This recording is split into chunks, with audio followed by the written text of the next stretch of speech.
আসসালামু আলাইকুম এভরিওয়ান। আজকে চলে এলাম আমাদের ঘাসের জমিতে পানি দেওয়ার জন্য। আগের দিনে আমাদের জমির পাশে পানি দিয়েছে, তাই ড্রেনের মুখগুলো সব কাটা আছে। আমরা আস্তে আস্তে ড্রেনের মুখগুলো বাঁধিয়ে দিলাম যেন পানি যেন না চলে যায়। ড্রেনের মধ্যে অনেক জায়গায় মাটি পড়ে আছে, তাই মাটিগুলো তুলে দিলাম যেন আমাদের ঘাসের জমিতে পানি আসতে দেরি না হয়। পানি দেওয়ার আগে আমরা ঘাসগুলো কেটে নিলাম গরুর জন্য। সকালে খামারের কাজ কাজ শেষ করে আমরা ঘাসের জমিতে পানি দেওয়ার উদ্দেশ্যে বেরিয়েছি, কিন্তু গরুগুলো না খেয়ে আছে। তাই আমরা ঘাসগুলো কাটার পর আমরা নিয়ে যাবো হাতে। ঘাসের জমিতে পানি দেওয়ার ফলে ঘাস দ্রুত বৃদ্ধি পায়।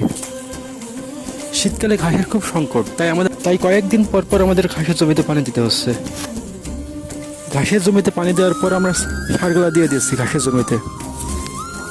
সার দেওয়ার পরে ঘাসগুলা খুব দ্রুত বাড়বে। সবাই ভালো থাকুন, সুস্থ থাকুন এবং আমাদের জন্য দোয়া করুন।